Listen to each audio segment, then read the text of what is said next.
Hello friends, स्वागत है आप सबका अपने यूट्यूब चैनल आर्या एजुकेशन पे। आज है 1 मई 2025 और आज से रिलेटेड जितने भी इम्पोर्टेंट क्वेश्चंस बन सकते हैं वो आज इस वीडियो में डिस्कस करूंगी। तो चलिए शुरू करते हैं आज का पहला क्वेश्चन। ये है आज का पहला क्वेश्चन। हाल ही में Ramanujan journey of a great mathematician नामक पुस्तक किसने लिखी है? तो इसका आंसर होगा उपयुक्त दोनों, यानी कि अरुण सिंघल और देवेंद्र कुमार शर्मा, उपयुक्त दोनों। अब इसे डिटेल में समझते हैं। राष्ट्रीय अभिलेखागार और वाणी प्रकाशन के सहयोग से पुस्तक Ramanujan journey of a great mathematician का विमोचन किया गया। इस पुस्तक के लेखक अरुण सिंघल और देवेंद्र कुमार शर्मा हैं, जिन्होंने भारत के महान गणितज्ञ श्रीनिवास रामानुजन के अद्भुत जीवन और विरासत को गहराई से प्रस्तुत किया है। अब ये है कुछ इम्पोर्टेंट पॉइंट। रक्षा मंत्री राजनाथ सिंह ने सशक्त भारत हिंदी पत्रिका के पहले संस्करण का अनावरण किया है। कैलाश सत्यार्थी की आत्मकथा दिया सलाई का विमोचन हुआ है। यह है अगला क्वेश्चन। हाल ही में किसने ड्रोन रोधी प्रणाली का परीक्षण पूरा किया है? तो इसका आंसर होगा पंजाब। पंजाब ने ड्रोन रोधी प्रणाली का परीक्षण पूरा किया है। पंजाब में ड्रोन रोधी प्रणाली का परीक्षण पूरा हो गया है और जल्द ही इसे भारत पाकिस्तान सीमा पर लागू किया जाएगा। इस प्रणाली के लगने से सीमा पार से ड्रोन के जरिए मादक पदार्थों, हथियारों और विस्फोटकों पर अंकुश लगाना आसान हो जाएगा। और ये है पंजाब से रिलेटेड कुछ पॉइंट। पंजाब सरकार ने महिलाओं की सुरक्षा के लिए प्रोजेक्ट हिफाजत शुरू किया। पंजाब अपनी विधानसभा में सांकेतिक भाषा शुरू करेगा। पंजाब की विधानसभा ने सर्च इंजन लॉन्च किया है। हाल ही में के रामकृष्ण राव को किस राज्य का नया मुख्य सचिव नियुक्त किया गया है? तो इसका आंसर होगा तेलंगाना। तेलंगाना। के रामकृष्ण राव को तेलंगाना राज्य का नया मुख्य सचिव नियुक्त किया गया है। और ये है तेलंगाना से रिलेटेड कुछ इम्पोर्टेंट पॉइंट। तेलंगाना सरकार ने भू भारती अधिनियम और भू भारती भूमि पोर्टल का शुभारंभ किया। एससी वर्गीकरण अधिनियम लागू करने वाला पहला राज्य तेलंगाना बना है। तेलंगाना को टीबी परीक्षण में उत्कृष्टता के लिए राष्ट्रीय पुरस्कार मिला है। तेलंगाना की चपाता मिर्च को जीआई टैग मिला है। हाल ही में भारत और किस देश ने सीमा पार पारेषण और संरचना समझौते पर हस्ताक्षर किए हैं? तो इसका आंसर होगा नेपाल। अपना देश भारत और नेपाल ने सीमा पार पारेषण और संरचना समझौते पर हस्ताक्षर किए हैं।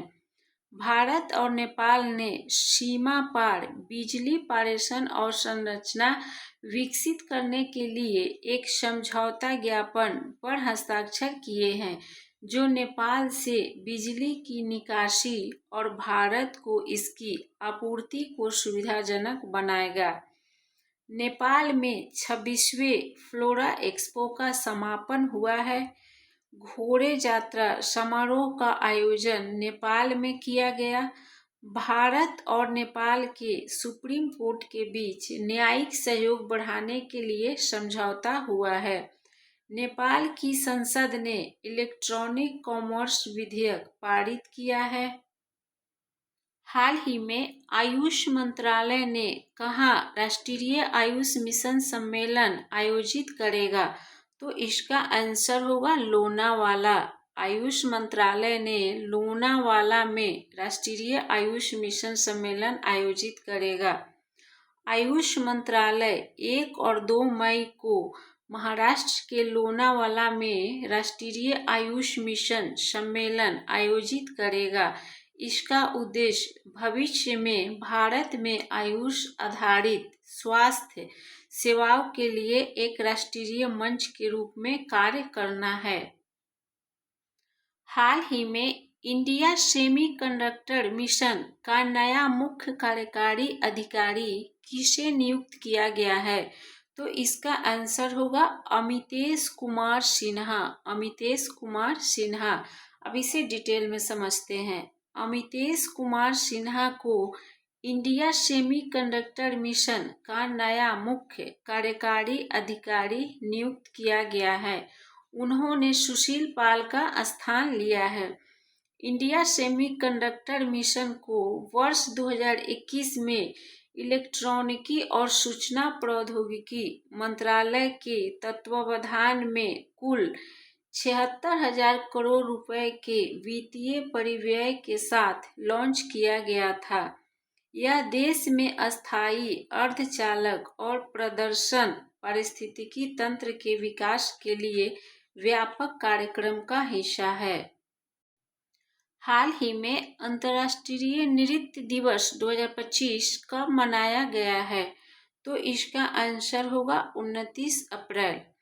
अंतर्राष्ट्रीय नृत्य दिवस हर साल 29 अप्रैल को मनाया जाता है। इसका मुख्य उद्देश्य नृत्य कला को बढ़ावा देना, इसकी विविधता और महत्व के बारे में जागरूकता बढ़ाना और दुनिया भर के नर्तकियों और नृत्य प्रेमियों को एक साथ लाना है। अंतर्राष्ट्रीय नृत्य दिवस की शुरुआत 1982 में हुई थी। हाल ही में एशियाई योगासन खेल चैंपियनशिप 2025 में भारत का क्या स्थान है? तो इसका आंसर होगा पहला। भारत का पहला स्थान है।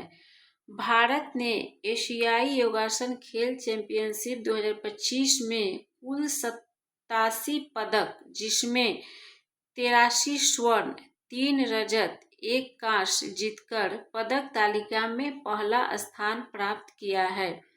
इसका आयोजन यह चैंपियनशिप 25 से 27 अप्रैल 2025 तक केडी जाधव एरिना दिल्ली में आयोजित की गई थी।